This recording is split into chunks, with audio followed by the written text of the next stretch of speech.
In the shadow of the Himalayas, where mighty rivers once carved pathways through fertile plains, there existed a civilization so advanced, so meticulously organized, that when its ruins were finally uncovered in the 20th century, archaeologists could scarcely believe what they were seeing.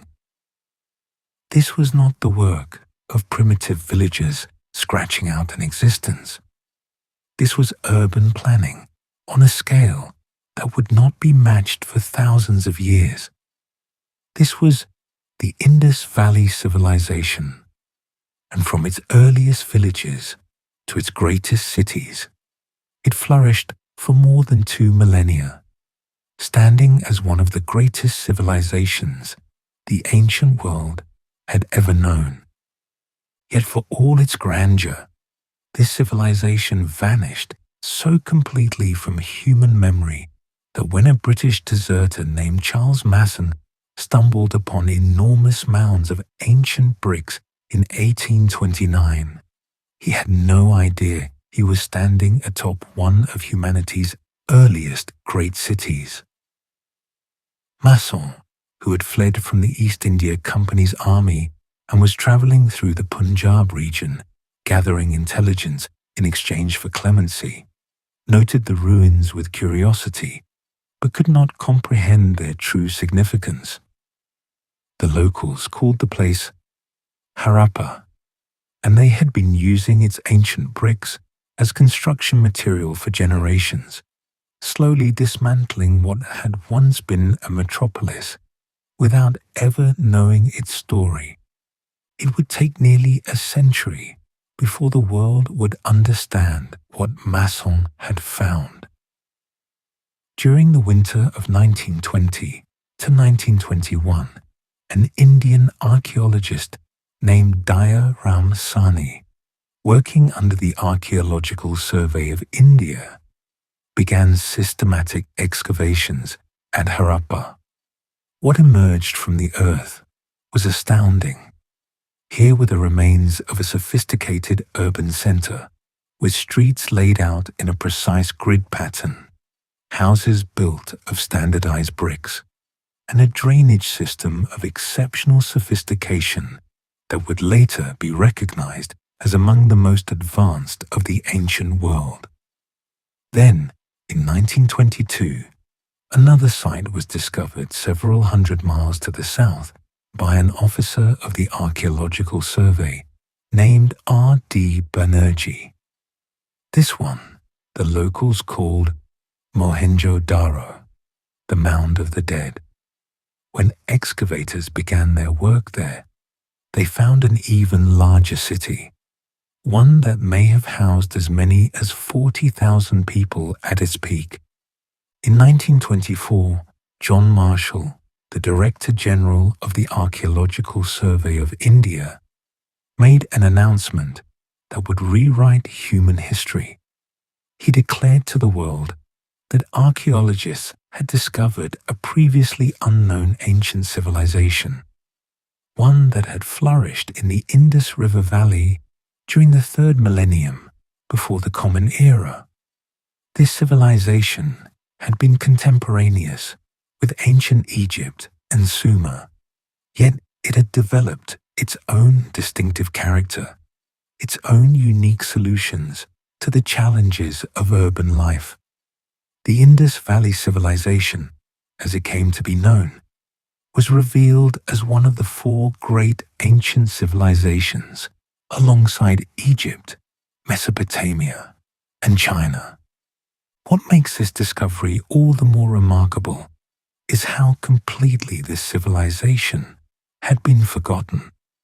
Unlike Egypt, which left behind monumental pyramids that could never be overlooked, or Mesopotamia, whose clay tablets preserved their stories for posterity, the Indus Valley people left few obvious traces of their existence. Their cities were built primarily of brick, which crumbled and eroded over millennia. Their writing, which they did possess, remains undeciphered to this day. And so, for more than 3,000 years, one of the world's most advanced ancient civilizations lay buried beneath the soil, its achievements unknown, its innovations unrecognized, its very existence erased from human memory. But now, nearly a century after that initial discovery, we can begin to piece together the story of these remarkable people. Through careful excavation, through the painstaking analysis of artifacts and architectural remains, through the study of ancient trade routes and climate patterns, archaeologists and historians have reconstructed the rise, flourishing, and eventual decline of this extraordinary civilization. What emerges is a portrait of a society that valued order and cleanliness, that engaged in far-reaching trade networks spanning thousands of miles, that developed sophisticated urban planning techniques, and that created a culture of remarkable uniformity across a vast geographic area. This is not a civilization of legendary kings or epic battles, not a story of divine pharaohs or conquering emperors. The Indus Valley Civilization has left us no royal monuments, no inscriptions praising mighty rulers, no evidence of the kind of hierarchical power structures that dominated Egypt and Mesopotamia. Instead, what we find is something perhaps even more intriguing: a civilization that appears to have been organized around principles of communal living, practical efficiency, and an almost obsessive attention to hygiene and urban planning. Here were people who built cities not to glorify gods or kings, but to create livable, functional spaces for their communities. The story of the Indus Valley Civilization is one of humanity's greatest achievements, and also one of its most enduring mysteries. Join me as we journey back more than 4,000 years to explore the cities, culture, and ultimate fate of this lost world. The land between two rivers, geography, and early settlements. To understand the Indus Valley Civilization, we must first understand the land that gave it birth. The Indus River, one of the great rivers of Asia, originates high in the Himalayan mountains, fed by snowmelt and monsoon rains. From those lofty peaks, it flows more than 1,500 miles through modern-day Pakistan and northwestern India, before emptying into the Arabian Sea. Along its course, the river deposits rich alluvial soil, creating some of the most fertile agricultural land in South Asia. This was the stage upon which one of humanity's earliest urban civilizations would emerge. The geography of the Indus region is diverse and challenging. To the east rise the towering Himalayas, the highest mountain range on Earth. To the west stretch the arid plateaus of Baluchistan and the Iranian borderlands. To the south lies the Arabian Sea, and to the north, the Hindu Kush Mountains create a formidable barrier. Within this geographic frame, the Indus River and its tributaries created a network of fertile valleys and plains that could support large populations. But the Indus was not the only river that mattered to this civilization. Geological and archaeological evidence suggests another great river, known in later texts as the Saraswati, may have flowed parallel to the Indus during the civilization's height. Today, this river has largely disappeared, its ancient course detectable only through satellite imagery and geological surveys. During the third millennium before the Common Era, however, the Saraswati may have been a major waterway, and many Indus Valley settlements were located along its banks. The eventual drying of this river would play a crucial role in the civilization's decline, but during its heyday, it provided water and transportation for thriving communities. The story of the Indus Valley Civilization begins not with cities, but with villages. Around 7,000 years before the Common Era, in the foothills of Baluchistan, in what is now Pakistan, early farming communities began to take root. The most important of these early settlements was Mehrgarh, a site that has revolutionized our understanding of how civilization developed in South Asia. At Mehrgarh, archaeologists have found evidence of some of the earliest farming and herding in the region. People here cultivated wheat and barley, domesticated cattle and sheep, and began to develop the crafts and technologies that would later characterize the mature Indus civilization. Mehrgarh was not an isolated development. It was part of a broader cultural continuum that stretched from eastern Mesopotamia through the Iranian plateau and into South Asia. There's evidence of contact and exchange between these regions, with domesticated plants, animals, and technologies spreading along ancient trade routes. Yet Mehrgarh also developed its own distinctive character. The settlement shows evidence of increasingly sophisticated architecture, of craft specialization, and of the kind of organized community life that would eventually give rise to urban centers. For thousands of years, these village cultures slowly evolved. Between 6,500 and 3,000 before the Common Era, settlements spread throughout the Indus Valley and its surrounding regions. Population grew, agricultural techniques improved, people learned to manage the seasonal flooding of the rivers, to store surplus grain, to create irrigation systems. Crafts became more specialized, with evidence of potters, weavers, metalworkers, and bead makers developing their skills. Trade networks expanded, connecting communities across the region and beyond.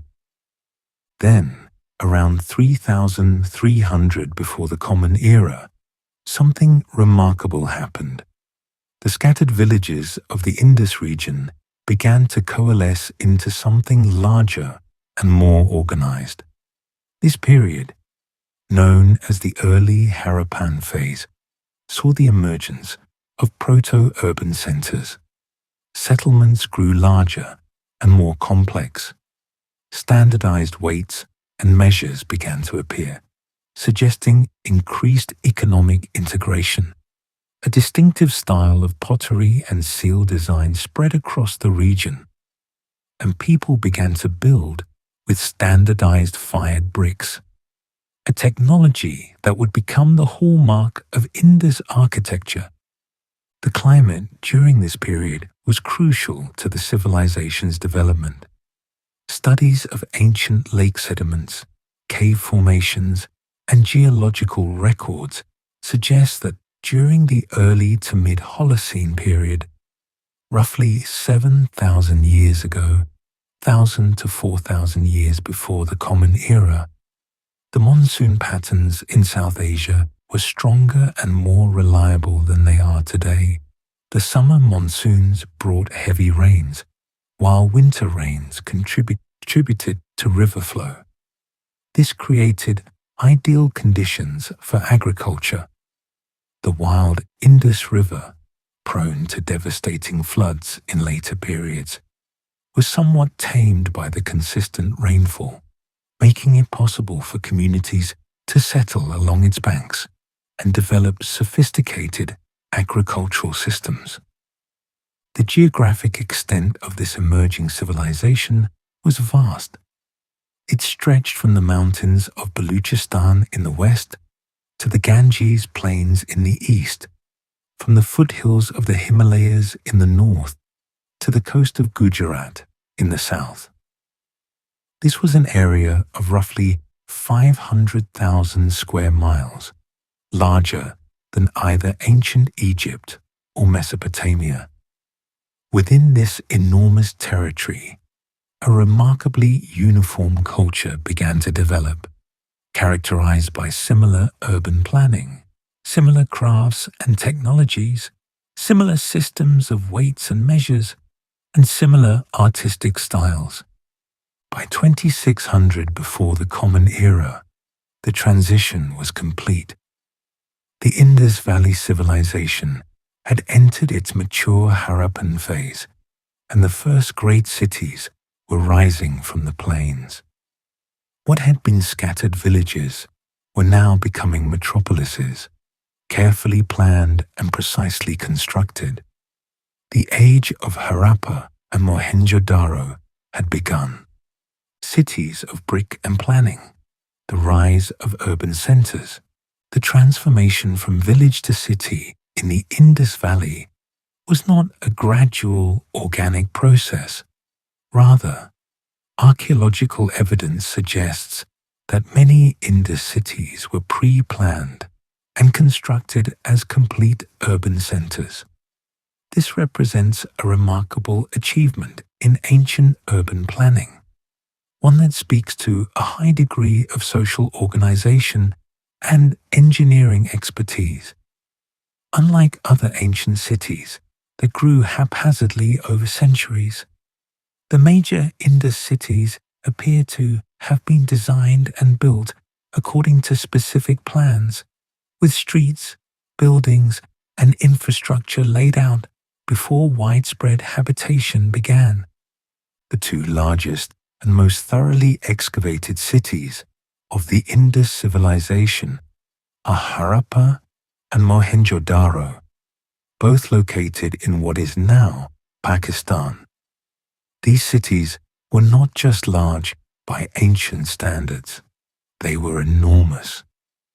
Harappa, located in the Punjab province along the Ravi River, is estimated to have supported a population somewhere between 30,000 and 50,000 people at its height.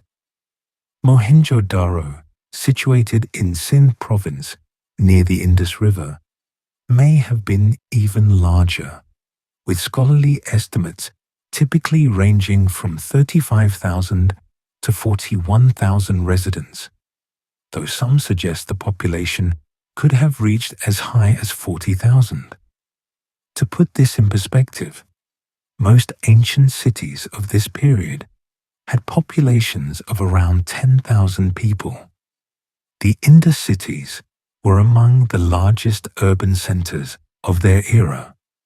Mohenjo-daro, whose name appropriately means Mound of the Dead in Sindhi, represents perhaps the pinnacle of Indus urban achievement. The city was approximately 3 miles in diameter, carefully laid out on a grid pattern, with streets running north-south and east-west. This grid system allowed for organized traffic flow and efficient use of urban space. The streets were not narrow, winding lanes, but broad thoroughfares, some as wide as 30 feet, capable of accommodating multiple carts and pedestrians.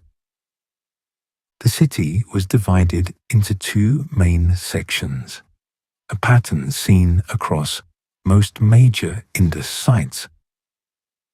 The western section, built on an artificially raised platform, was the citadel. This elevated area stood approximately 50 feet above the lower city and was surrounded by defensive walls.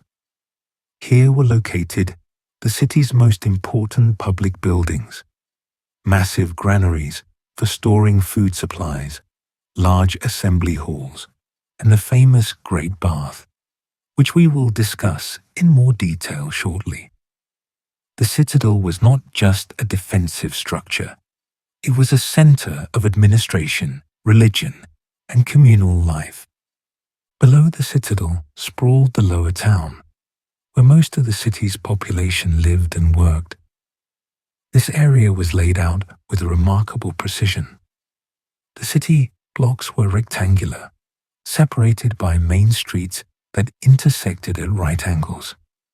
Within these blocks, narrower lanes provided access to individual houses and workshops. The consistency of this layout across hundreds of acres of urban landscape suggests careful planning and strong central authority capable of implementing and maintaining such organization. The houses of Mohenjo-daro reveal much about Indus society. Most were built of standardized fired bricks, with walls sometimes reaching 2 or even 3 stories high. A typical middle-class house had multiple rooms arranged around a central courtyard, which provided light, ventilation, and a private outdoor space for the family. Many houses had their own wells, providing access to fresh water without leaving home. Even more remarkably, many houses featured bathrooms with sophisticated drainage systems. The bathrooms of Mohenjo-daro deserve special mention, as they represent one of the civilization's most impressive technological achievements. These were not crude outhouses, but proper indoor bathrooms with waterproof floors made of tightly fitted bricks sealed with gypsum mortar. Water from bathing would drain through terracotta pipes that connected to the city's municipal drainage system. Some houses even had sit-down toilets with drainage channels that flushed waste away from the home. This level of domestic hygiene and sanitation would not be matched in most of the world until the modern era. Harappa, the civilization's other great metropolis, shared many features with Mohenjo-daro, but also had its own distinctive characteristics. Located on the banks of the Ravi River in the Punjab region, Harappa was approximately the same size as Mohenjo-daro and followed a similar layout, with a raised citadel in the west and a lower town to the east. The citadel at Harappa contained massive granaries capable of storing thousands of tons of grain, along with working platforms where grain was processed. Near these granaries were rows of small, identical rooms that may have housed workers, suggesting a level of organized labor that speaks to centralized economic control. One unique feature at Harappa was a large cemetery located south of the city.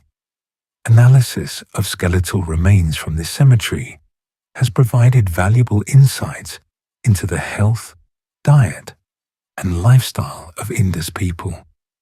Studies of tooth enamel from these skeletons have revealed that some individuals buried at Harappa had migrated to the city from distant regions, providing evidence of population movement and suggesting that these cities attracted the people from across the civilization's territory. But the Indus civilization was far more than just 2 cities. Archaeological surveys have now identified more than 1,500 settlements belonging to this culture, ranging from small farming villages to substantial urban centers. 5 of these settlements qualify as major cities based on their size and complexity: Mohenjo-daro, Harappa, Ganeriwala, Dholavira, and Rakhigarhi. Dholavira, located on an island in Gujarat's Rann of Kutch, was a remarkable city that has only been extensively excavated in recent decades. The city was unique in several ways. Unlike Mohenjo-daro and Harappa, Dholavira was built primarily of stone rather than brick, taking advantage of local geological resources. The city had a sophisticated water management system with multiple reservoirs that collected and stored rainwater, essential in a region where water was scarce.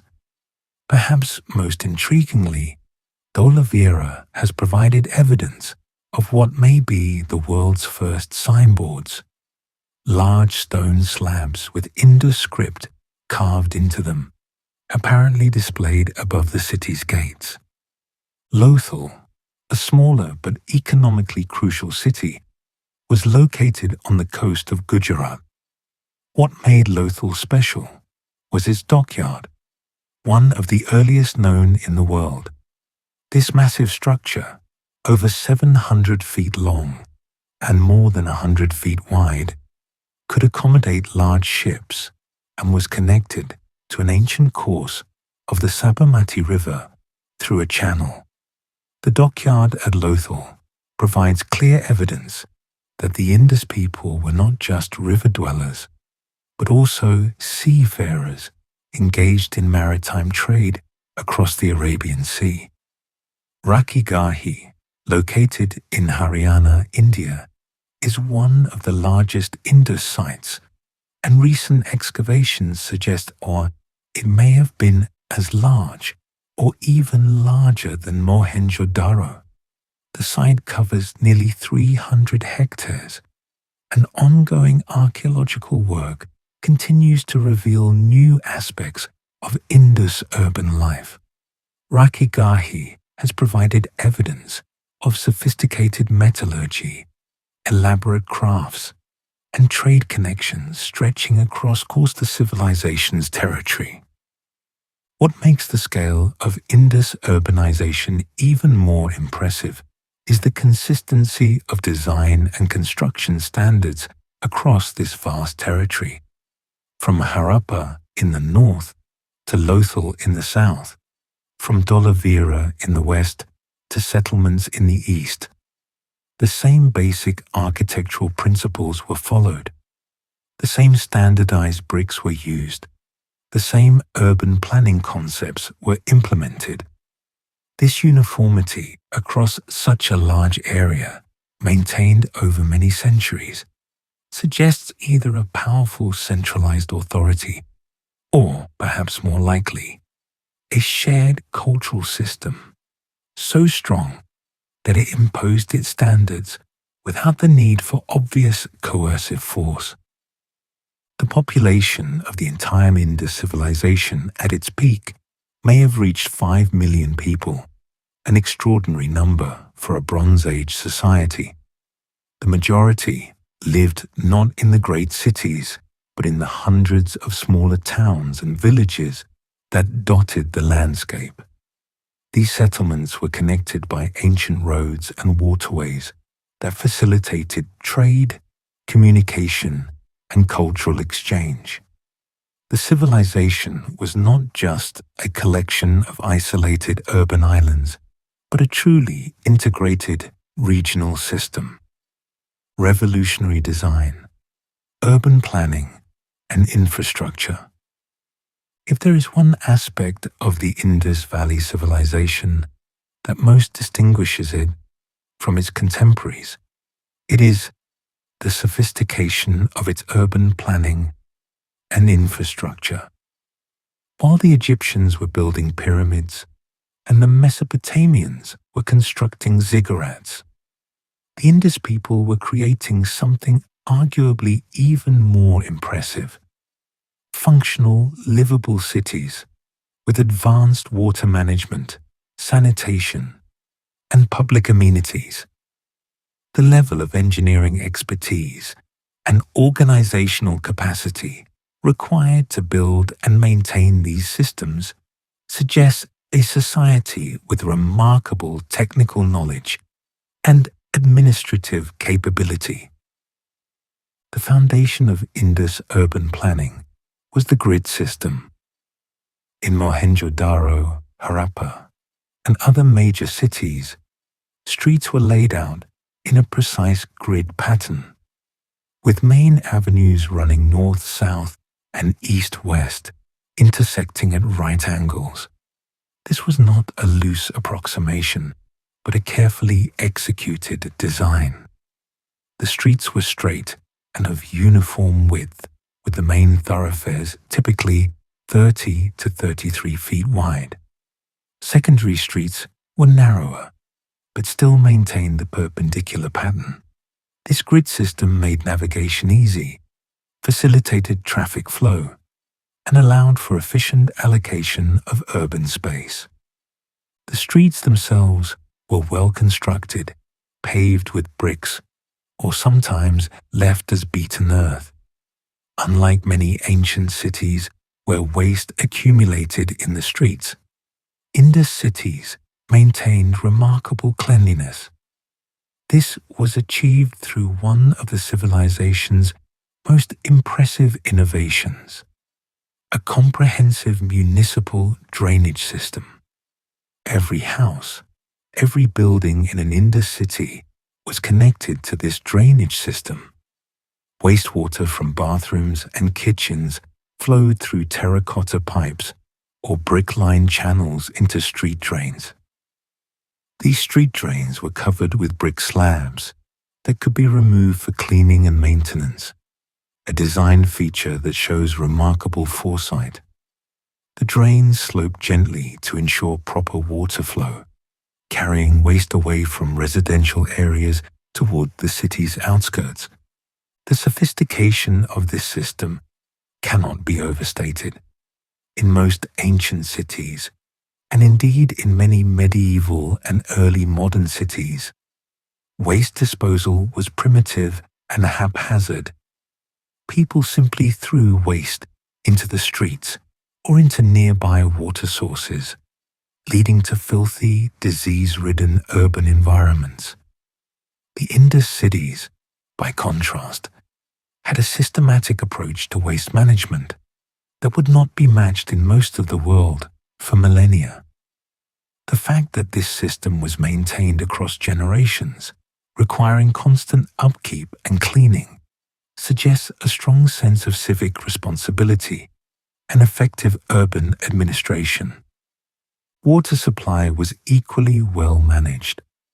Most Indus houses had their own wells, lined with carefully fitted bricks that prevented contamination from surrounding soil. In Mohenjo-daro alone, archaeologists have discovered over 700 wells, ensuring that residents had easy access to fresh water. The wells were typically located in courtyards or in rooms near the entrance of houses, making water collection convenient. The depth of these wells varied depending on the local water table, but many were quite deep, sometimes reaching 30 feet or more, ensuring a reliable water supply even during dry seasons. But perhaps the most famous piece of Indus infrastructure is the Great Bath at Mohenjo-daro, a structure that has captivated archaeologists since its discovery. This massive pool measures approximately 40 feet long by 23 feet wide, with a maximum depth of about 8 feet. The bath is accessed by brick steps at both ends, which would have allowed multiple people to enter and exit simultaneously. The construction of the Great Bath demonstrates extraordinary engineering skill. The floor and walls are made of carefully fitted baked bricks, sealed with gypsum mortar to make them watertight. To provide additional waterproofing, a thick layer of natural tar called bitumen was applied to the brick surfaces. This represents one of the earliest known examples of waterproofing technology in the world. Water was supplied to the bath from a large well located in an adjacent room. An outlet at one corner of the bath connected to a drainage channel that carried used water away from the structure. Surrounding the great bath was a courtyard and several side rooms that may have served as changing areas or spaces for ritual preparation. The entire complex was built on the citadel, emphasizing its importance to the community. While we cannot know for certain what purpose the Great Bath served, most scholars believe it was used for ritual bathing or religious ceremonies.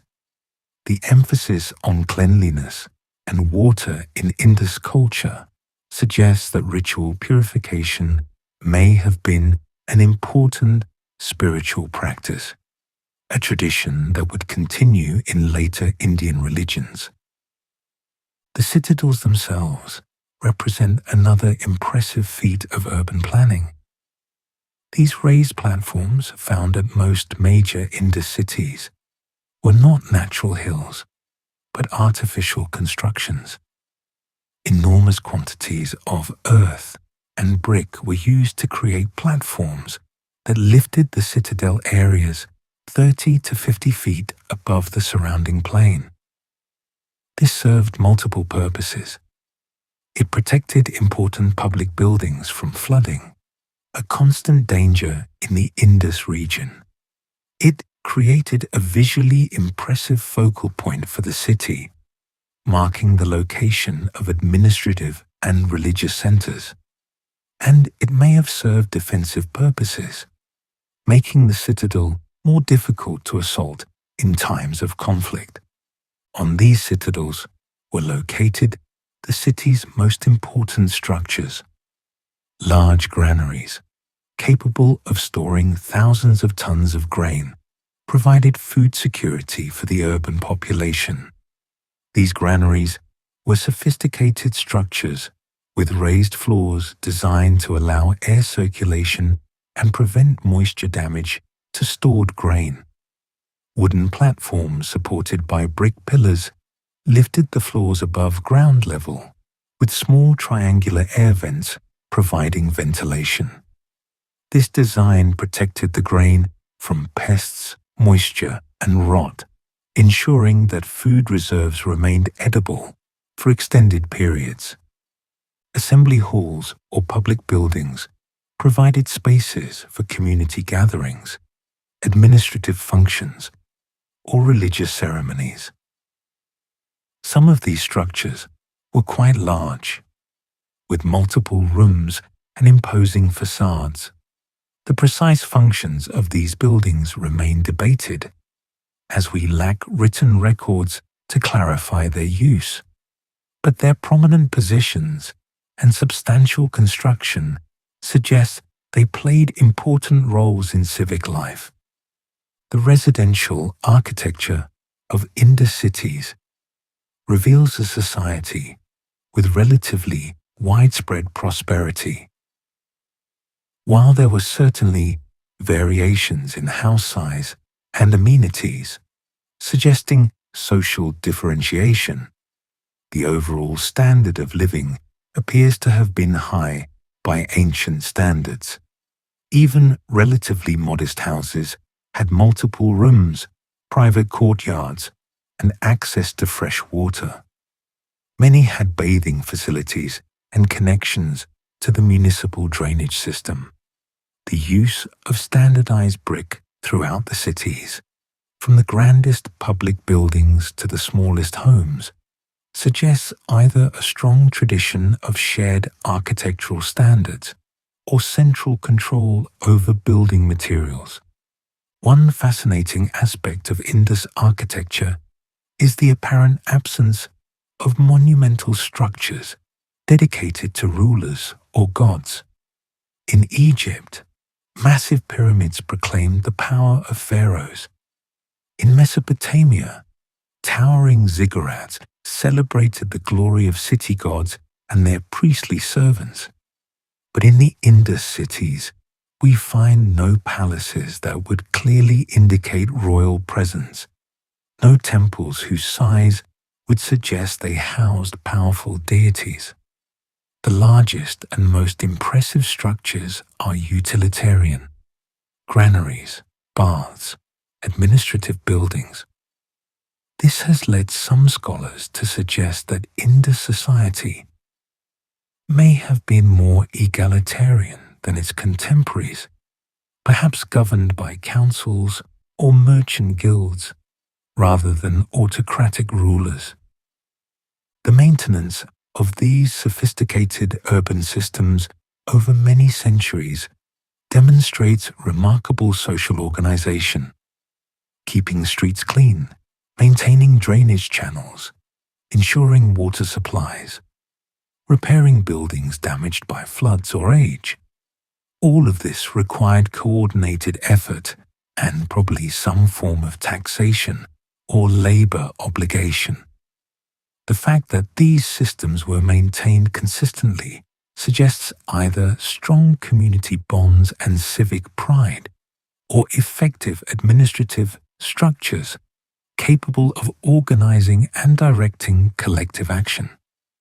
Daily life in the ancient cities, society and sustenance.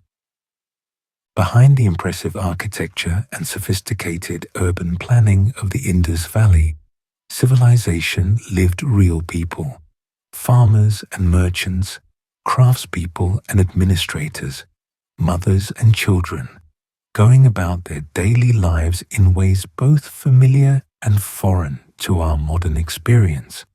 While the absence of deciphered written records leaves many aspects of their lives mysterious, archaeological evidence provides tantalizing glimpses into how Indus people lived, worked, and organized their society.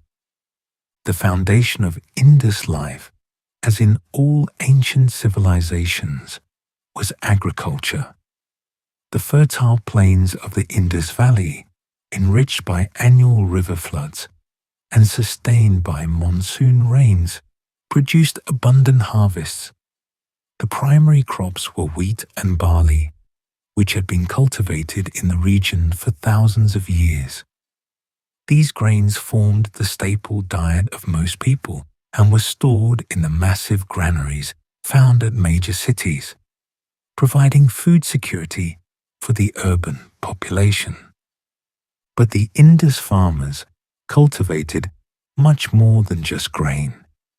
They grew chickpeas, lentils, and other pulses that provided protein in a diet that, for most people, included relatively little meat.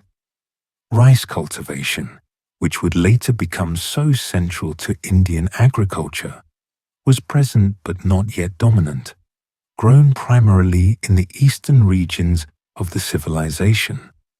Dates and melons provided sweetness and variety. Cotton, which would become one of the civilization's most important trade goods, was cultivated extensively. The Indus Valley people were among the first in the world to grow cotton and weave cotton textiles, a technology that would eventually spread across the ancient world. Animal husbandry was equally important. Cattle were the most significant domesticated animals, valued for their labor, milk, and meat. Water buffalo were also raised, particularly in wetter regions. Sheep and goats provided wool, milk, and meat. The people kept chickens and may have raised pigs. Archaeological evidence of animal bones from sites across the civilization reveals that meat consumption varied by region and perhaps by social class, with cattle, buffalo, goat, pig, and chicken all present in the diet.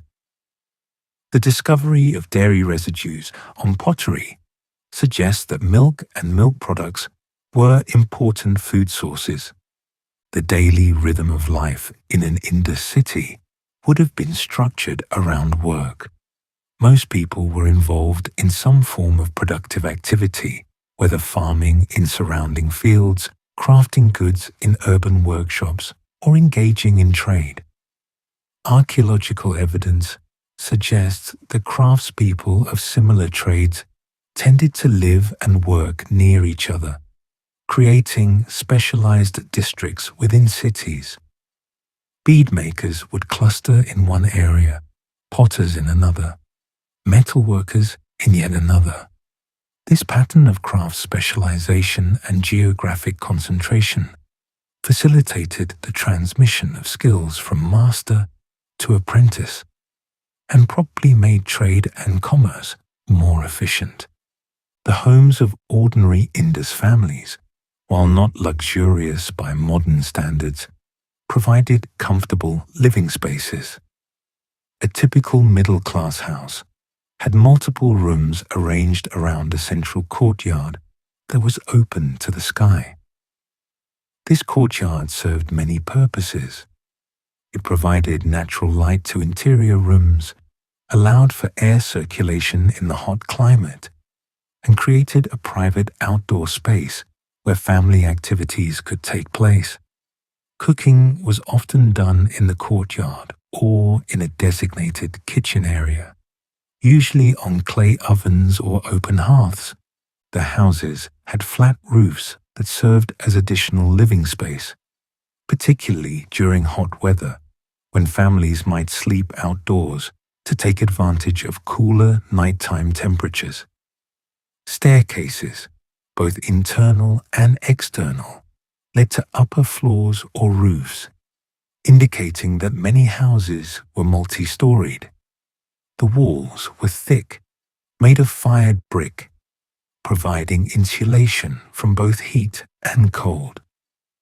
Originally, these walls were probably plastered with mud to create smooth surfaces and to protect the bricks from salt damage, though this plaster has rarely survived. Privacy and security were clearly valued. Houses typically had only one entrance from the street, often with a bent entryway that prevented passers-by from seeing directly into the interior. Windows, when present, were small and positioned high on walls, providing ventilation while maintaining privacy. The inward-facing design of houses centered on private courtyards rather than oriented toward the street suggests a culture that valued family privacy and domestic life. The remarkable bathrooms found in many Indus houses indicate that personal hygiene was important. These bathrooms had waterproof floors and drainage systems that carried wastewater to the municipal drains. Some houses had sit-down toilets, while others had areas for pouring water over oneself, similar to bathing practices that continue in South Asia today. The prevalence of these facilities across different levels of society suggests that cleanliness was not just a luxury for the wealthy, but a cultural value shared across the community. What did Indus people wear?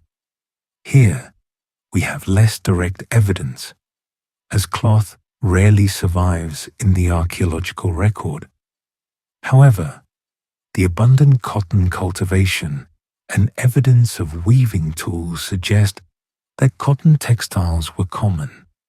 Figurines and seals depicting human figures show people wearing various types of garments, though the details are not always clear. Some figures appear to be wearing what look like skirts or dhotis. Others show evidence of upper body garments. Jewelry was clearly popular across all levels of society, with beads of shell, stone, and faience being particularly common. Both men and women appear to have worn necklaces, bracelets, and earrings. The social structure of Indus society remains one of the civilization's great mysteries. Unlike Egypt, with its god-kings, or Mesopotamia, with its temple priesthoods and warrior rulers, the Indus civilization has left no clear evidence of how it was governed or how power was distributed. There are no royal tombs filled with treasures, no monumental inscriptions celebrating mighty kings, no obvious palaces that would indicate the presence of a ruling elite. This absence is puzzling and has led to various interpretations. Some scholars propose that Indus society may have been relatively egalitarian, governed perhaps by merchant guilds or councils of elders rather than by autocratic rulers. The fairly uniform quality of housing, the widespread access to basic amenities like water and sanitation, and the absence of obvious symbols of concentrated power all lend support to this reading. However, the ability to plan and build such sophisticated cities, to maintain complex infrastructure over generations, and to coordinate economic activity across vast distances suggests some form of centralized authority, or at least very effective communal organization. Another possibility is that power in Indus society was expressed more subtly and less ostentatiously than in contemporary civilizations. Perhaps religious or commercial authority held more sway than military might. Perhaps leaders, if they existed, did not feel the need to proclaim their power through monumental architecture. Or perhaps our archaeological sample is simply incomplete, and future excavations may yet reveal evidence of royal structures or ruling institutions. What is clear is that Indus society was not chaotic or disorganized. The remarkable uniformity of weights and measures across the civilization, the standardization of brick sizes, the consistent urban planning principles, and the sophisticated craft production all point to a society with strong organizing principles and the ability to implement them across a vast territory. Whether this was achieved through centralized political authority, through shared cultural values and traditions, or through networks of merchants and craftspeople, remains an open question. Masters of stone and metal, crafts and technology. The people of the Indus Valley were not just city builders. They were also master craftspeople whose skills in pottery, metallurgy, and bead-making were unmatched in the ancient world. The objects they created were not just functional, but often beautiful, demonstrating both technical expertise and aesthetic sensibility. These crafts were central to the Indus economy, providing goods for local consumption and for export to distant lands. Pottery production was one of the most widespread crafts. Indus potters worked primarily with clay, fired in kilns, producing vessels of various shapes and sizes suited to different purposes. The taller, more cylindrical vessels were typically used for storing liquids like water, oil, or perhaps beer. Shorter, rounder vessels were ideal for grain storage. The quality of Indus pottery varied from simple, utilitarian wares to finely crafted pieces with elaborate decoration. The most characteristic Indus pottery had a distinctive red slip, a clay coating applied before firing that gave the vessels their reddish color. On this red background, potters often painted black geometric designs, intersecting circles, horizontal bands, pipal leaves, and occasionally stylized representations of animals. The pottery from Harappa was particularly noted for its monochrome painting, featuring intricate circular patterns. Each region seems to have developed its own stylistic preferences, though the basic forms remained consistent across the civilization. But if pottery was common, beadmaking was where Indus craftspeople truly excelled. The manufacture of beads was one of the civilization's signature crafts, and Indus beads were prized trade goods found across the ancient world, from Mesopotamia to Central Asia. Bead makers worked with a variety of materials, including carnelian, agate, jasper, steatite, faience, and shell. Each material required different techniques and presented different challenges. Carnelian beads, made from a reddish semi-precious stone, were particularly valued. Creating a carnelian bead required remarkable skill and patience. First, rough carnelian had to be shaped through careful grinding. The bead was then drilled, a technically challenging process that required specialized drill bits and the ability to drill from both ends to meet in the middle without breaking the bead. Some beads were then heated to enhance their red color. Finally, certain prestigious beads were decorated with white patterns in a technique called etching, which involved painting the bead with an alkaline substance and then heating it, causing the painted areas to turn white while the rest remained red. These etched carnelian beads were particularly distinctive and have been found at archaeological sites across the Middle East, providing clear evidence of Indus trade networks. The technique appears to have been a specialized skill, as no other contemporary civilization produced similar beads. Modern attempts to recreate the etching process have confirmed how technically sophisticated it was, requiring precise control of materials and temperatures. Faience beads, made from a glazed ceramic material, were another Indus specialty.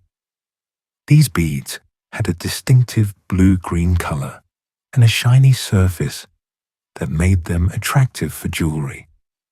The production of faience required knowledge of glaze chemistry and kiln temperatures, demonstrating the scientific understanding of Indus craftspeople. Metallurgy was another area where Indus expertise shone. Copper and bronze were the primary working metals, used to create tools, weapons, vessels, and ornamental objects. Bronze, an alloy of copper and tin, is harder and more durable than pure copper, making it superior for tools and weapons. The Indus people had mastered bronze working by the mature phase of their civilization, producing axes, knives, arrowheads, fishing hooks, and various other implements. The lost wax casting technique, used to create complex metal objects, demonstrates sophisticated metallurgical knowledge. In this process, an object is first modeled in wax, then covered with clay to create a mold. When the clay mold is heated, the wax melts and runs out, leaving a hollow space. Molten metal is then poured into this space, filling the cavity left by the wax. Once cooled, the clay mold is broken away, revealing the metal object. This technique allowed Indus craftspeople to create intricate figurines and ornamental objects that would have been impossible to make through simple casting or hammering. One famous example of Indus bronze working is the so-called dancing girl from Mohenjo-daro, a small bronze figurine of a young woman in a confident, natural pose. Though only 4 inches tall, this figure captures a sense of personality and movement that speaks to the skill of the unknown artist who created her more than 4,000 years ago. She stands with one hand on her hip, head tilted, wearing multiple bangles on her arms, a posture so naturalistic and modern feeling that it's hard to believe the figurine is so ancient. Gold and silver were also worked, though these precious metals were reserved for jewelry and decorative items rather than everyday tools. Gold beads, pendants, and thin sheets of gold beaten into decorative forms have been found at various sites. Silver was actually more common than gold in Indus sites, used for vessels, jewelry, and small ornamental objects. Lead was used occasionally for items like plumb bobs and small vessels. The presence of these various metals indicates that Indus people had access to diverse mineral resources and the trade networks to obtain materials not locally available. The famous seals of the Indus civilization represent another remarkable craft. These small, usually square objects, typically made from steatite, a soft stone also known as soapstone, featured intricate carved images and inscriptions in the still undeciphered Indus script. The images on the seals were remarkably detailed, despite the small size. Most seals were only about an inch square. Animals were the most common subject: bulls, elephants, rhinoceroses, tigers, and a distinctive unicorn-like creature that appears frequently and may have had special symbolic significance. Creating these seals required great skill. The image had to be carved in reverse as seals were pressed into clay to create a positive impression. The carver had to visualize the final result while working on the mirror image, and any mistake would ruin the seal. The level of detail achieved, individual hairs on animals, intricate patterns on horns, elaborate headdresses on human figures, speaks to the expertise of seal carvers. The seals served practical purposes as markers of ownership or identity, pressed into clay to seal packages of goods or mark property. But they may also have had religious or symbolic significance. The consistency of certain images across many seals suggests they represented important cultural concepts or beliefs. The unicorn seal, found in great numbers, may have symbolized a deity, a clan, a guild, or some other important social entity. Indus craftspeople also worked with shell, ivory, and various types of stone. Shell bangles, common ornaments worn by both men and women, were manufactured in specialized workshops. Ivory from elephant tusks was carved into decorative objects. Stone was used not just for beads and seals, but also for weights, grinding stones, and occasionally for sculpture, though large stone sculptures are rare in the Indus civilization. The organization of craft production reveals much about Indus society. The concentration of workshops in particular neighborhoods, the standardization of products across the civilization, and the sophisticated techniques employed all suggest that crafts were organized on a quasi-industrial scale. Master craftspeople would have trained apprentices, passing down specialized knowledge through generations. Some crafts may have been controlled by guilds or family groups who guarded their techniques as trade secrets.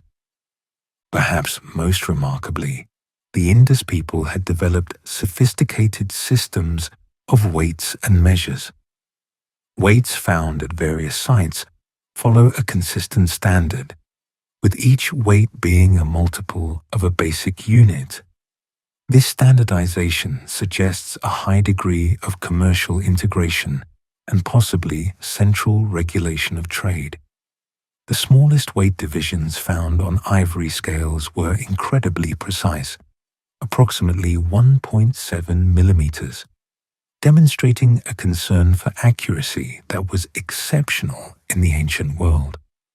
This attention to precision in measurement would have facilitated trade, both local and long distance, by ensuring that buyers and sellers could trust that transactions were fair and standardized. Networks across seas, trade and economic integration. The prosperity and sophistication of the Indus Valley Civilization rested not just on its agricultural abundance and craft expertise, but also on its extensive trade networks that connected the Indus region to distant lands across thousands of miles. These networks, stretching from Central Asia to Mesopotamia, from the Iranian Plateau to the Arabian Sea, made the Indus civilization a central player in the Bronze Age global economy. The discovery of Indus artifacts in Mesopotamia and Mesopotamian goods in Indus cities reveals a world far more interconnected than many people imagine when thinking about ancient times. Trade was fundamental to the Indus economy. While the civilization was largely self-sufficient in terms of basic necessities like food and common materials, certain resources had to be imported.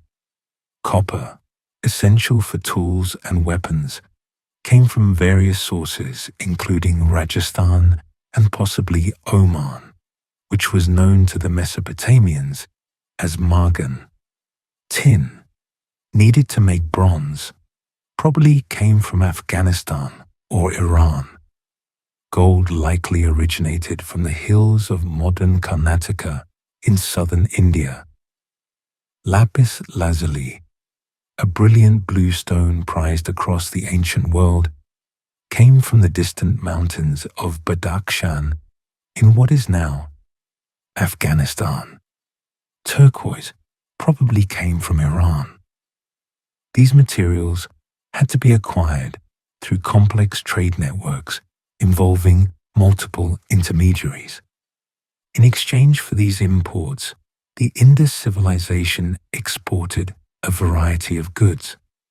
Cotton textiles, a product in which Indus weavers excelled, were probably important trade items. Though being organic material, they have not survived in the archaeological record. Carnelian beads, with their distinctive etched white patterns, were prized trade goods found in sites from Mesopotamia to Central Asia. Ivory, timber from valuable trees, and perhaps finished metal goods were also exported.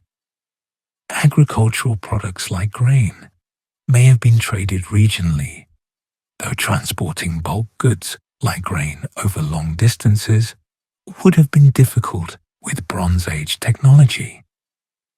The most direct evidence of long-distance trade comes from the discovery of Indus seals in Mesopotamian cities. These seals, with their distinctive unicorn and bull designs, have been found at Ur, Kish, and other sites in what is now Iraq, confirming that Indus merchants or their goods reached these distant markets. The presence of these seals at Mesopotamian sites, dating from around 2300 to 1900, before the Common Era, corresponds perfectly with the mature phase of the Indus civilization, demonstrating that trade was most active during this period. Mesopotamian texts provide literary confirmation of this trade. Cuneiform documents from the Akkadian period mention a land called Meluha, which scholars have identified with the Indus region. These texts describe ships from Meluha arriving at Mesopotamian ports carrying timber, ivory, carnelian, and other luxury goods.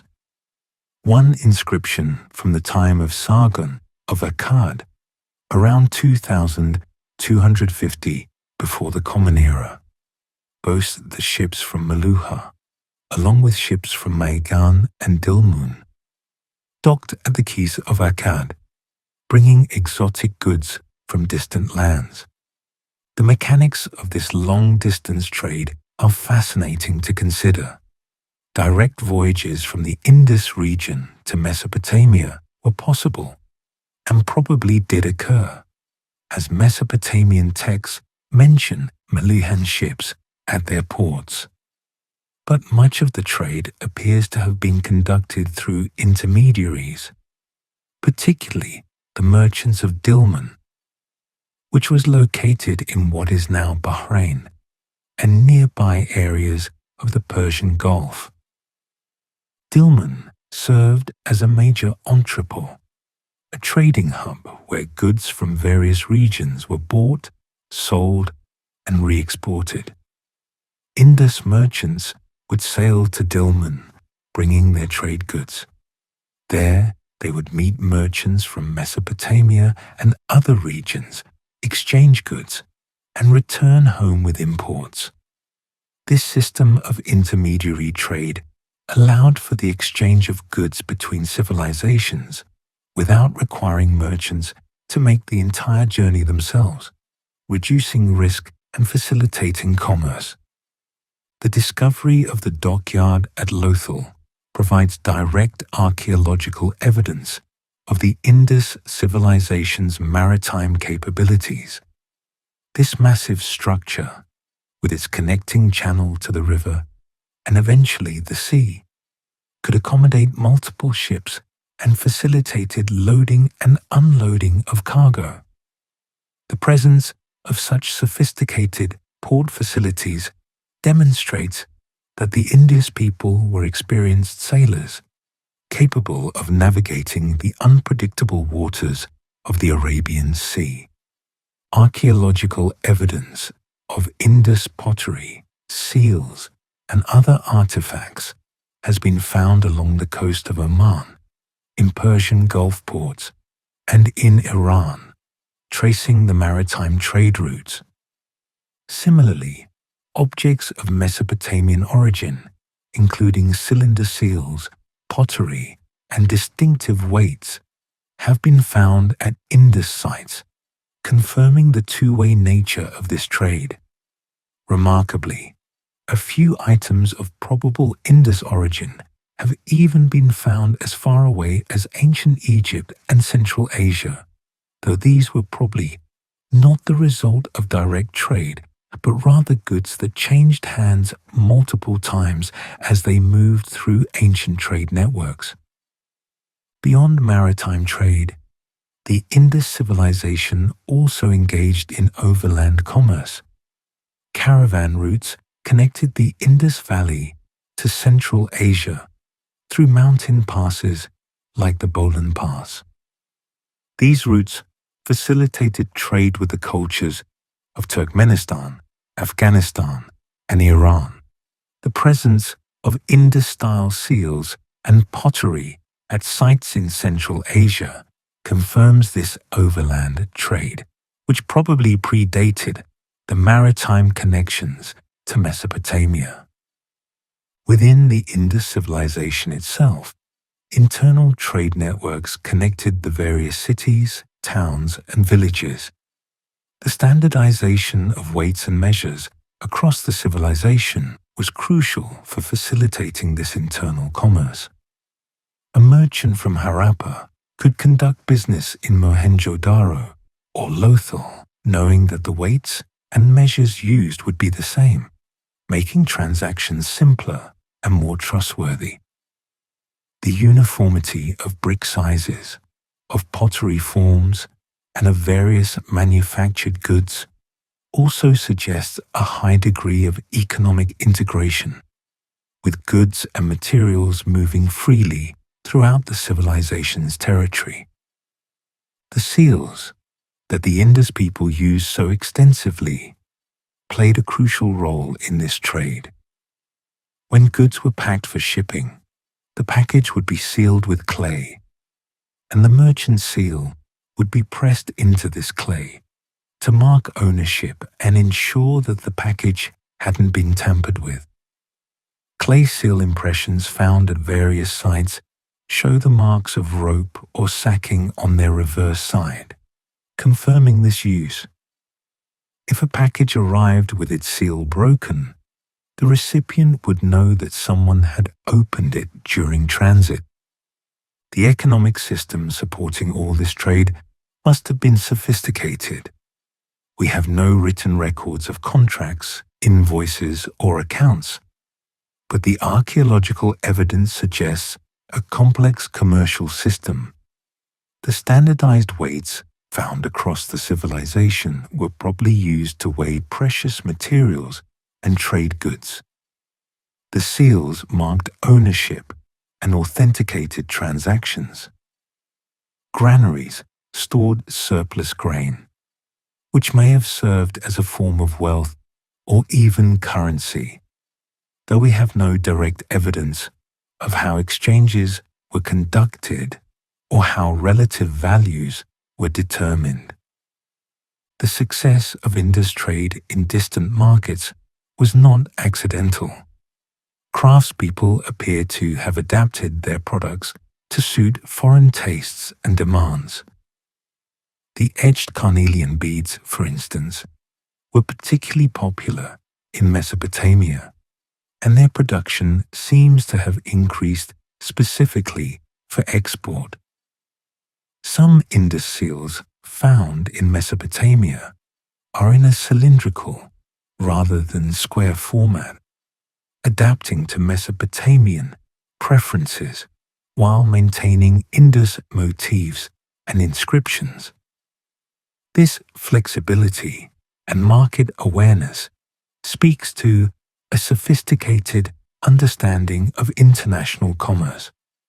The wealth generated by this trade is evident in the prosperity of Indus cities and the sophisticated lifestyle they supported.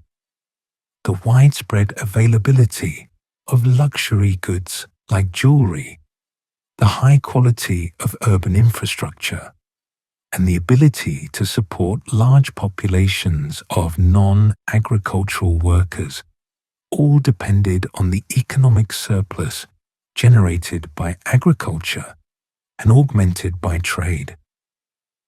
When this trade eventually declined in the later phases of the civilization, probably due to climate changes and disruptions in trade routes, it contributed significantly to the civilization's decline. Mysteries of belief, religion, and spiritual life. Of all the aspects of Indus Valley Civilization, perhaps none is more intriguing or more frustrating than the question of religion. What did these people believe? What gods did they worship? What rituals did they perform?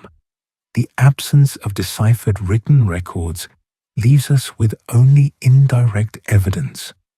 Archaeological remains, figurines, seals, and the few architectural structures that may have had religious significance. From these fragmentary clues, scholars have attempted to reconstruct the spiritual life of the Indus people, but much remains speculation. One of the most striking aspects of Indus cities is the apparent absence of monumental religious architecture. In Egypt, massive temples dominated the landscape, proclaiming the power of gods and pharaohs.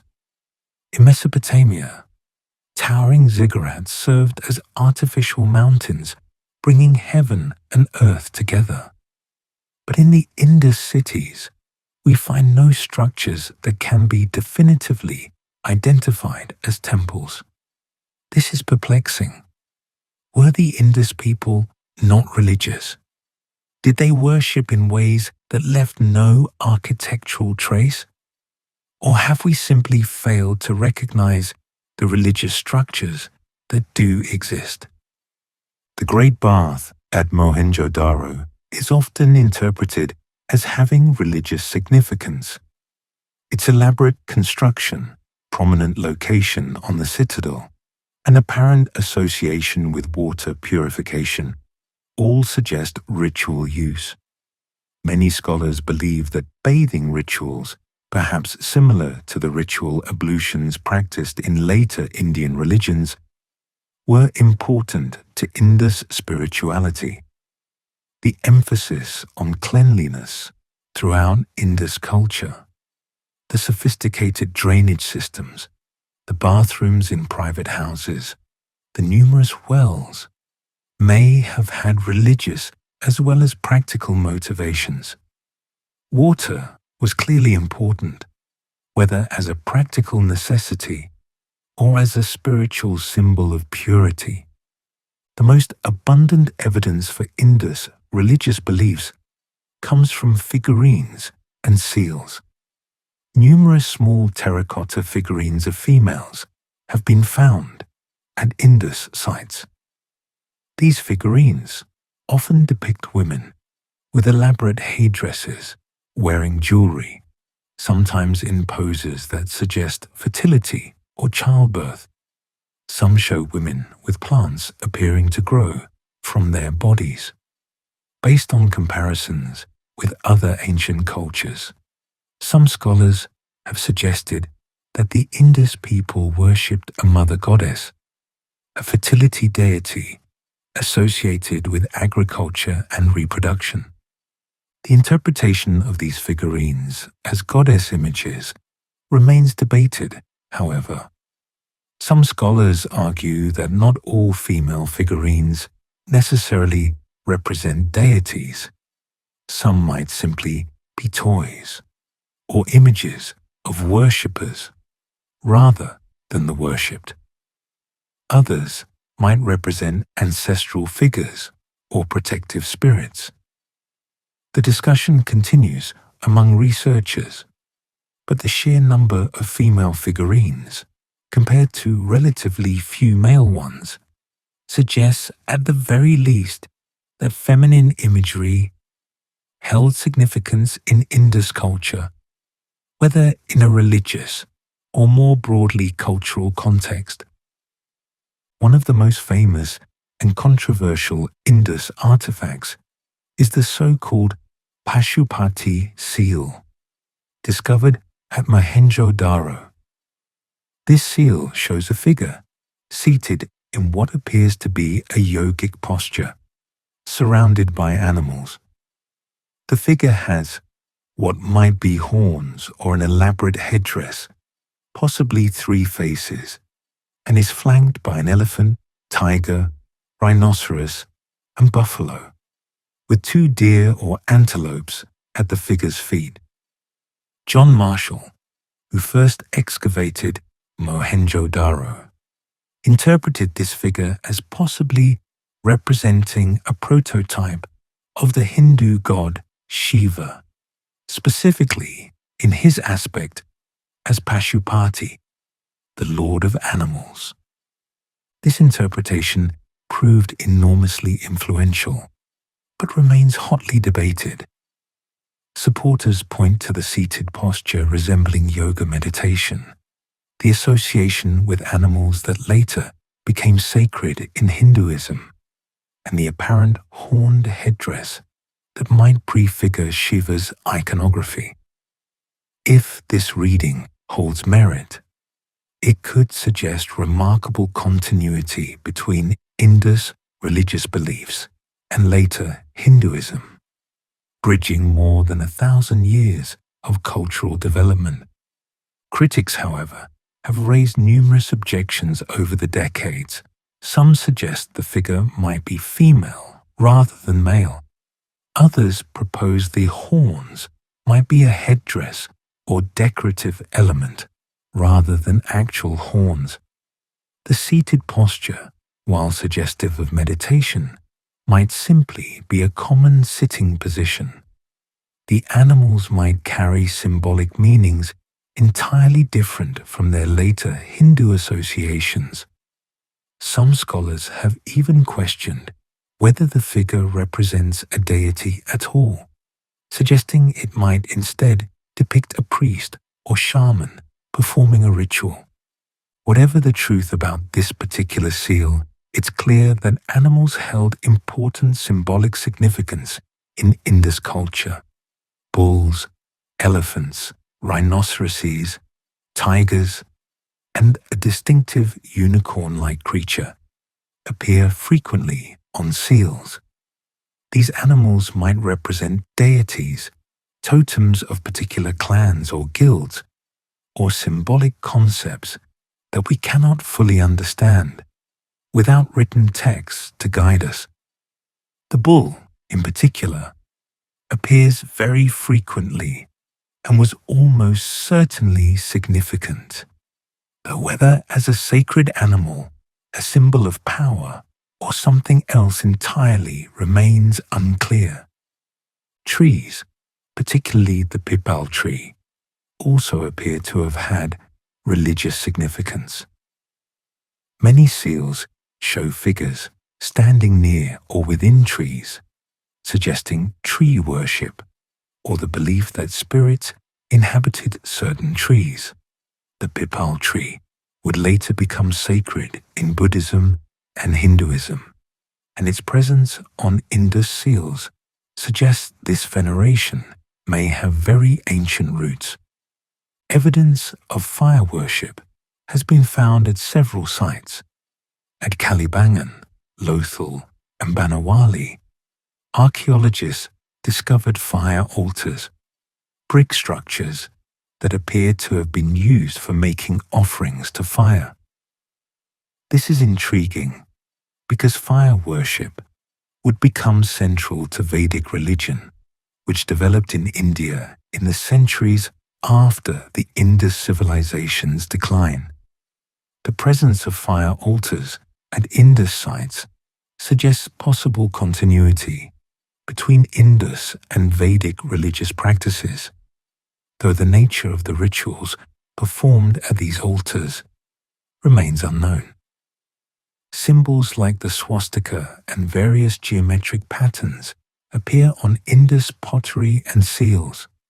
The swastika, which would later become an important symbol in Hinduism, Buddhism, and Jainism, might have had solar or auspicious associations, even in Indus times. Its presence suggests possible continuity of symbolic meanings across millennia, though proving such continuity is difficult without written records. The question of how the Indus people dealt with death provides some insights into their beliefs. Burial practices varied by region and possibly by time period. In some areas, full-body burial was practiced, with the deceased placed in graves along with pottery and personal items, suggesting belief in some form of afterlife or a need to provide for the dead in their journey. In other areas and periods, cremation became more common, with ashes sometimes placed in urns. This variety in funerary practices might indicate different religious traditions within the civilization, changes over time, or different practices for different social classes. The relationship between Indus religion and later Indian religious traditions is one of the most debated topics in Indus studies.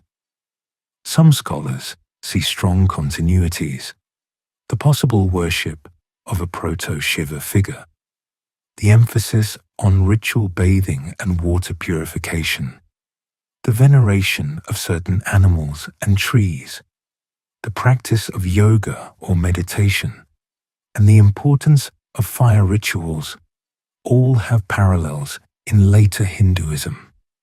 These scholars argue that core elements of Indian religious tradition have roots stretching back to the Indus Valley Civilization. Other scholars are more skeptical, pointing out that we are essentially projecting later religious concepts back onto ambiguous archaeological evidence.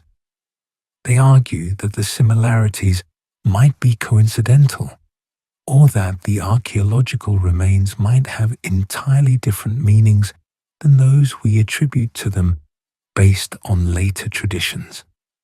The gap of centuries between the end of the Indus civilization and the earliest Hindu texts makes direct connections difficult to prove. What seems clear is that Indus religious life, whatever its specific forms, was deeply woven into daily life, rather than separated into a distinct sacred sphere. The emphasis on cleanliness, the ubiquitous presence of wells and bathing facilities, the decorative seals found in homes and workshops, the figurines kept in domestic contexts, all suggest that religious or spiritual concerns permeated everyday existence. This integration of sacred and secular, of spiritual and practical, would indeed become characteristic of Indian culture in later periods, suggesting at least some level of cultural continuity. When the rains failed, climate change and decline.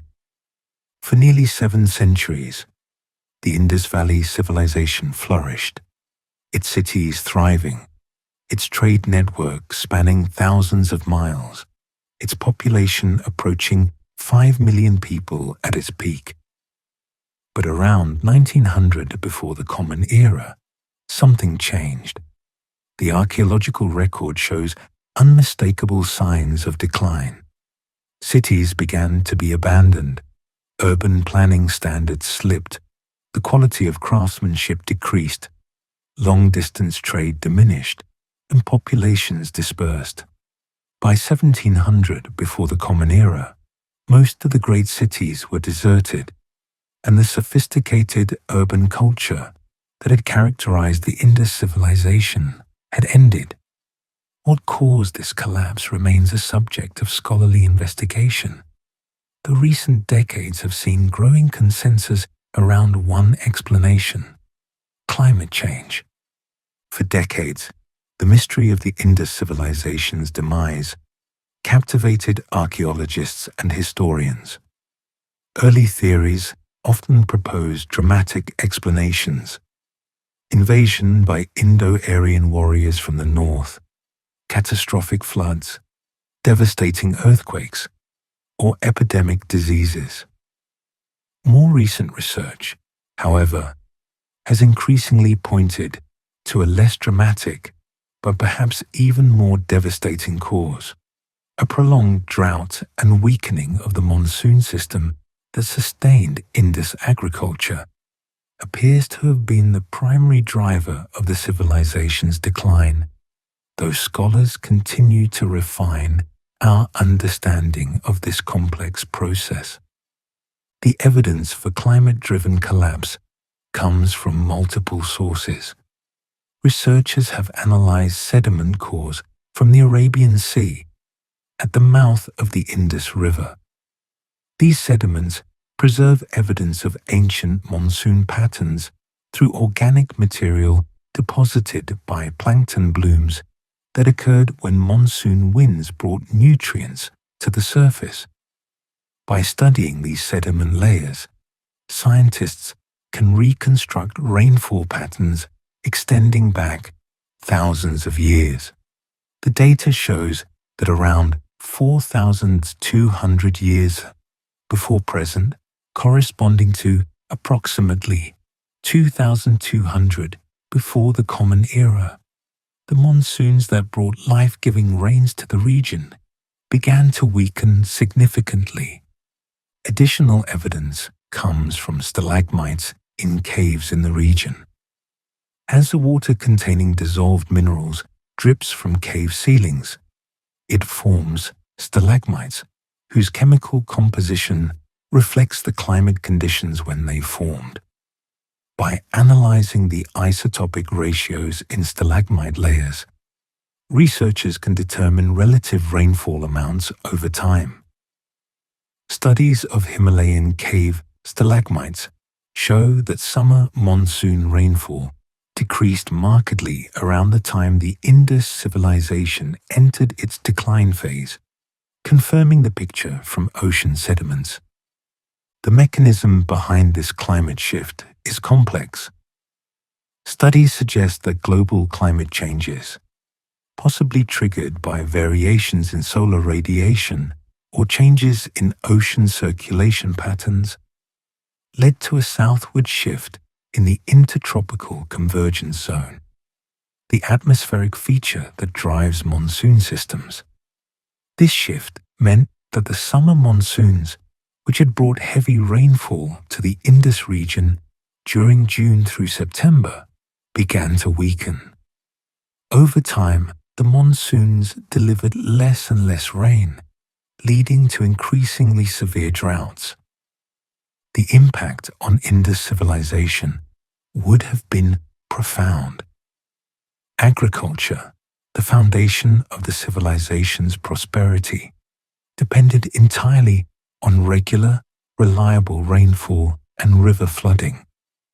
When the monsoons weakened, crops failed. Rivers that had once flooded reliably, depositing fertile silt on farmlands and providing water for irrigation, became less dependable.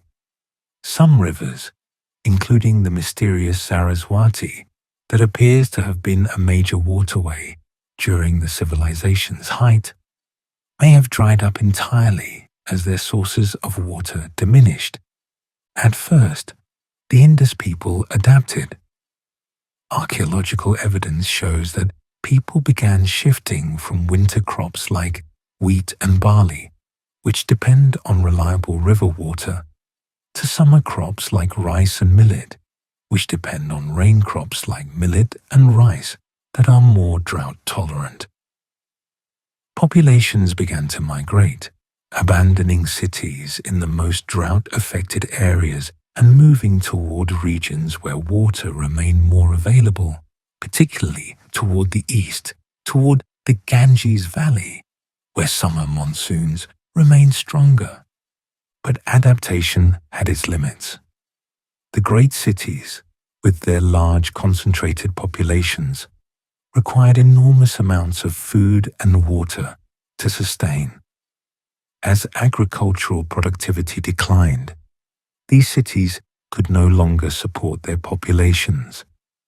People dispersed into smaller villages and rural settlements, where they could more easily adapt to changing conditions. The sophisticated craft industries that had flourished in the cities declined as the markets for their products shrank. Long-distance trade, which had been so important to the civilization's economy, diminished and eventually ceased as the Indus region had less surplus to export and less capacity to import goods. Recent research has revealed that the climate crisis that struck the Indus civilization may have been not a single drought, but rather what some researchers describe as a double catastrophe. Initial drought conditions around 2200 before the Common Era affected primarily the winter rainfall and reduced river flows. Archaeological evidence suggests the Indus people adapted by shifting their agricultural practices and their settlements. But then, around 2000 before the Common Era, a second climatic shift occurred, this time affecting summer monsoon rainfall even more severely. This compounding effect appears to have been more than the urban civilization could withstand. The archaeological evidence of decline is visible at sites throughout the civilization. At Mohenjo-daro, the upper layers show deteriorating urban conditions. Buildings were poorly constructed, often reusing bricks from earlier structures rather than making new ones. the sophisticated drainage systems fell into disrepair. Debris accumulated in streets. Eventually, the city was abandoned entirely, its buildings left to crumble and its streets to fill with wind-blown sand. At Harappa, a similar pattern of decline is evident. The meticulous urban planning of the mature period gave way to haphazard construction. Public buildings were neglected. The granaries, once carefully maintained, were abandoned. By around 1700 before the Common Era, Harappa too was largely deserted. Smaller cities and towns show similar trajectories. Lothal, the important port city, saw a dramatic decline.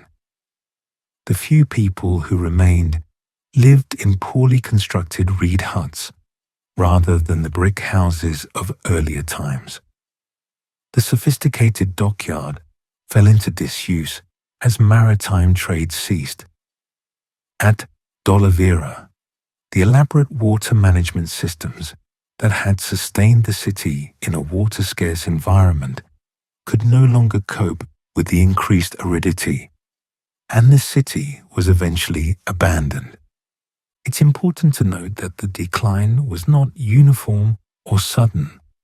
Some areas were affected earlier and more severely than others. Some settlements continued to be occupied for decades or even centuries after the great cities were abandoned, though in a much reduced form. The people did not vanish. They dispersed, adapting to new conditions by returning to a more rural lifestyle. Archaeological evidence shows that many elements of Indus culture persisted in these post-urban communities. Pottery styles, craft techniques, religious practices, and social customs continued in modified form. Earlier theories about the civilization's end have been largely discounted by modern research. The idea of an Aryan invasion, popular in the mid-20th century, was based on misinterpreted evidence and has been thoroughly debunked. Skeletal remains that were once thought to be victims of warfare were later shown to be ordinary burials or victims of floods and other natural disasters causes, not battle casualties. The timing doesn't work either. The civilization was already in decline before any Indo-Aryan peoples arrived in the region. Catastrophic floods, while they did occur and probably affected individual cities like Mohenjo-daro, cannot explain the civilization-wide decline. Similarly, while tectonic activity and river course changes may have affected particular regions, they don't account for the collapse across the entire vast territory of the civilization. The climate change explanation, by contrast, fits both the archaeological evidence and the environmental data. It explains why the decline was gradual rather than sudden, why it affected the entire civilization rather than just particular cities, why people migrated toward the east where rainfall remained more reliable, and why agricultural practices changed during this period. It also helps explain why the civilization never recovered. The climate shift was not a temporary crisis, but a long-term change that fundamentally altered the environmental conditions that had made Indus urban civilization possible. This climate-driven collapse carries a powerful lesson for our own time. The Indus Valley Civilization was not destroyed by war or conquest, but by environmental change that undermined its agricultural foundation. Despite their sophisticated technology, their impressive cities, and their far-reaching trade networks, the Indus people could not survive the failure of the monsoons that sustained their way of life. In our own era of climate change, this ancient catastrophe serves as a sobering reminder of how dependent even advanced civilizations remain on stable environmental conditions. Legacy, written in brick, what the Indus Valley left behind. When the great cities of the Indus Valley fell silent, when their streets emptied and their buildings began to crumble, it might have seemed that this remarkable civilization would be completely lost to history. And indeed, for more than 3,000 years, the Indus Valley Civilization was forgotten. Yet its legacy did not entirely disappear. In the practices, beliefs, and traditions of later Indian civilizations, in the material culture that persisted in post-Indus communities, in the very geography of the region shaped by Indus engineering works, the influence of this ancient culture endured. The most direct continuity can be seen in the late Harappan period cultures that emerged in the aftermath of urban collapse. These post-urban communities, scattered across the former Indus territory, maintained many aspects of Indus material culture. Pottery styles, though simplified, remained recognizably related to earlier Indus forms. Craft techniques in bead-making and metallurgy continued, passed down through generations, even as the markets and trade networks that had supported specialized craftspeople disappeared. Farming practices, adapted to the new climatic conditions, still built upon the agricultural knowledge developed over millennia. In some areas, particularly in regions that were less affected by drought, late Harappan communities maintained a degree of prosperity and complexity. These communities served as bridges, preserving and transmitting cultural practices from the Indus civilization into later periods. When new peoples and cultures arrived in the region in subsequent centuries, they encountered and absorbed elements of this Indus heritage, creating a cultural synthesis that would eventually flower into classical Indian civilization. The religious and spiritual legacy of the Indus civilization is perhaps the most intriguing area of continuity, though also the most debated. Several practices and symbols that appear in the Indus archaeological record would later become central to Hinduism, Buddhism, and Jainism. The emphasis on ritual bathing and water purification, so evident in the Great Bath and the elaborate drainage systems, has clear parallels in later Indian religions where ritual cleansing holds great importance. The peepal tree, which appears on Indus seals and seems to have been sacred, would later become the Bodhi tree under which the Buddha achieved enlightenment, and remains sacred in both Buddhism and Hinduism.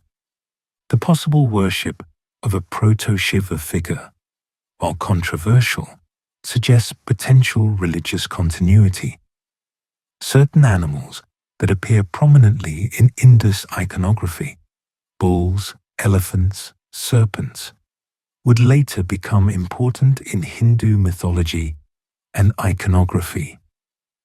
The practice of yoga, if the Pashupati seal indeed depicts a meditation posture, would become one of India's most famous contributions to world culture. Some scholars see the numerous female figurines from Indus sites as evidence of goddess worship that would continue in various forms in later Indian religions. The Indus script, though still undeciphered, may hold keys to understanding these connections. If it could be read, we might discover direct evidence of religious beliefs literary traditions, and cultural practices that would illuminate both Indus civilization and its relationship to later Indian culture. Numerous attempts have been made to decipher the script using computational analysis, comparison with later scripts, and various other approaches. While some researchers claim to have made progress, no decipherment has won general scholarly acceptance. The relatively short inscriptions, typically only 5 to 6 characters, make decipherment particularly challenging. Without a bilingual text like the Rosetta Stone that allowed Egyptian hieroglyphics to be deciphered, cracking the Indus script remains one of archaeology's great unsolved puzzles. The linguistic question is equally fascinating. What language did the Indus people speak? Some scholars argue for a Dravidian language related to Tamil and other languages spoken in southern India today. This theory is based partly on statistical analysis of the Indus script and partly on the distribution of Dravidian languages, which include a pocket in Pakistan far from the main concentration in southern India, possibly representing a remnant of a once wider distribution. Others suggest connections to other language families, or even an entirely lost language with no modern descendants. Without deciphered texts, we simply cannot know for certain. The urban planning innovations of the Indus civilization, while not directly continued in later periods, represent an achievement that would not be matched in the Indian subcontinent for many centuries. The grid-based city layouts, the sophisticated drainage systems, the public water supply infrastructure, these demonstrated possibilities for urban organization that were far ahead of their time. When Indian urbanism revived in later periods, it would not match the Indus standards until well into the historical period. The craft traditions of the Indus civilization left a lasting impact on the material culture of South Asia. Techniques of bead making, metallurgy, pottery production, and textile weaving developed during the Indus period provided foundations for later craft traditions. The cotton textile industry, which the Indus people pioneered, would eventually make India famous worldwide for its cloth. Indian cottons would be prized trade goods from ancient times through the medieval period and into the modern era, representing a direct link to the innovations of Indus weavers more than 4,000 years ago. The archaeological investigation of the Indus Valley Civilization continues to yield new discoveries and insights.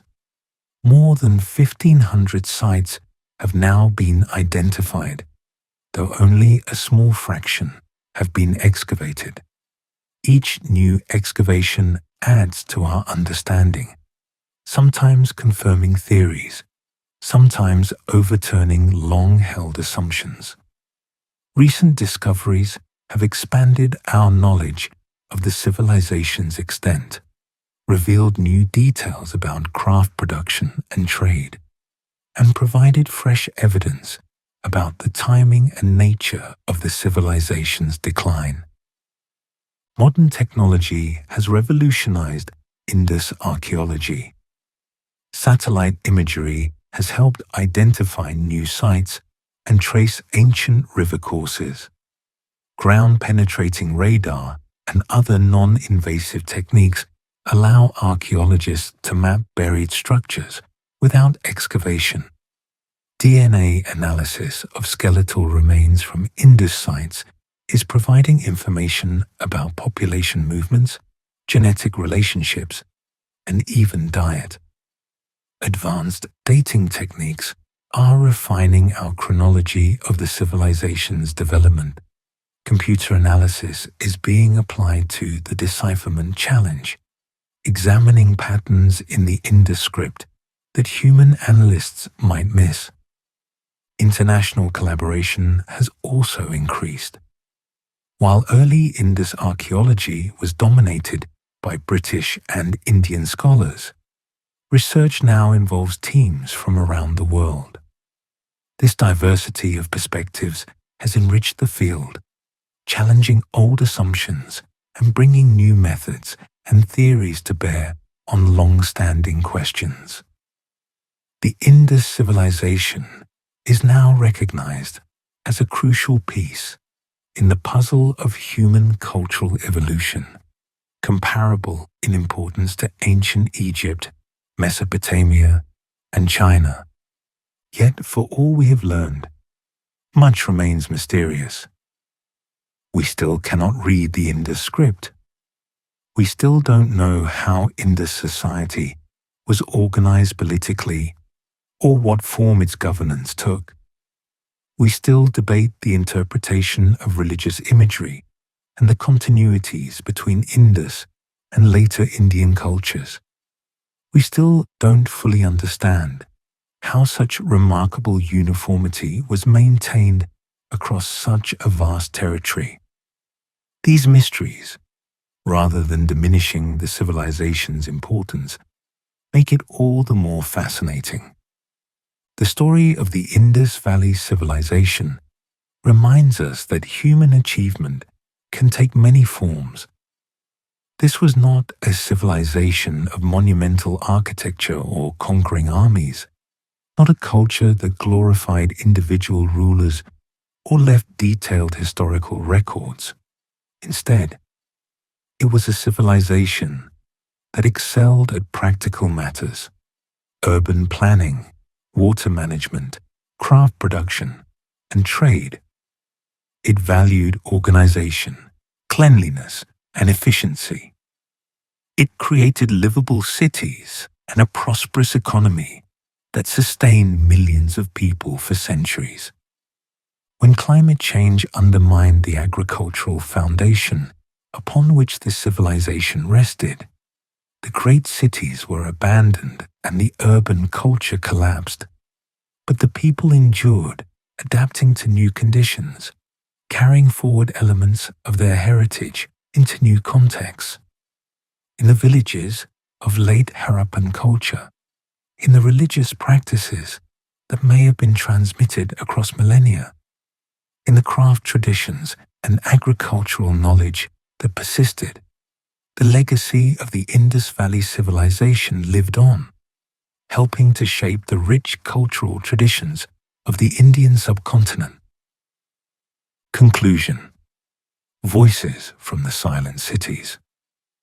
More than 4,000 years after the Indus Valley Civilization's decline, we stand among the ruins of Mohenjo-daro and Harappa, walking streets that once bustled with merchants and craftspeople, families, and children.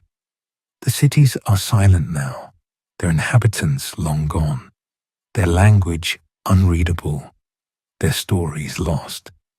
Yet in the careful layout of these streets, in the sophisticated drainage systems that still trace patterns through the ruins, in the artifacts scattered across these ancient sites, we can glimpse something of the lives lived here.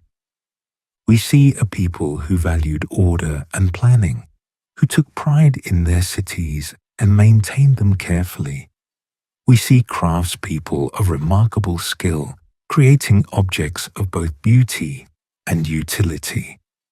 We see far-reaching trade networks that connected the Indus Valley to distant civilizations, making this region a crucial node in Bronze Age global commerce.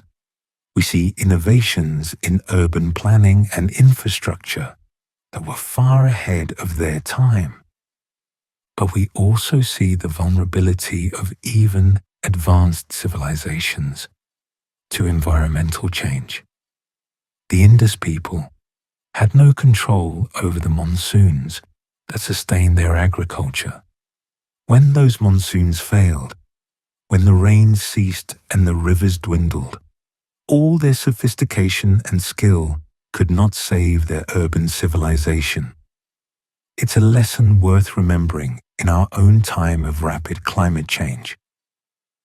The Indus Valley Civilization was one of humanity's great achievements, a Bronze Age urban culture that rivaled Egypt and Mesopotamia in complexity and exceeded them in some respects. Though it left no pyramids or ziggurats to proclaim its existence, though its writing remains undeciphered and its stories untold, it nonetheless represents a remarkable chapter in the human story. In its ruins, we can trace the rise of one of the world's first great urban civilizations, see it flourish for centuries, and witness its eventual decline and transformation.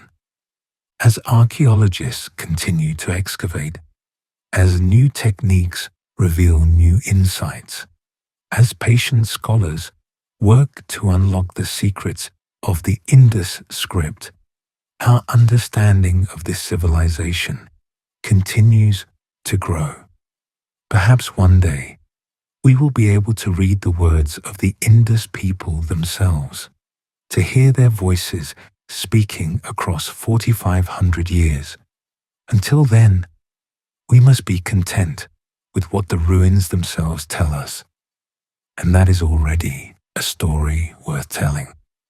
If you've enjoyed this deep dive into one of history's most fascinating forgotten empires, please give this video a like and subscribe to Ancient Curiosities for more explorations of the ancient world.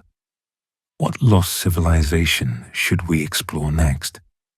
Let me know in the comments below. Until next time, keep seeking the mysteries of the past, for in understanding where we came from, we better understand who we are.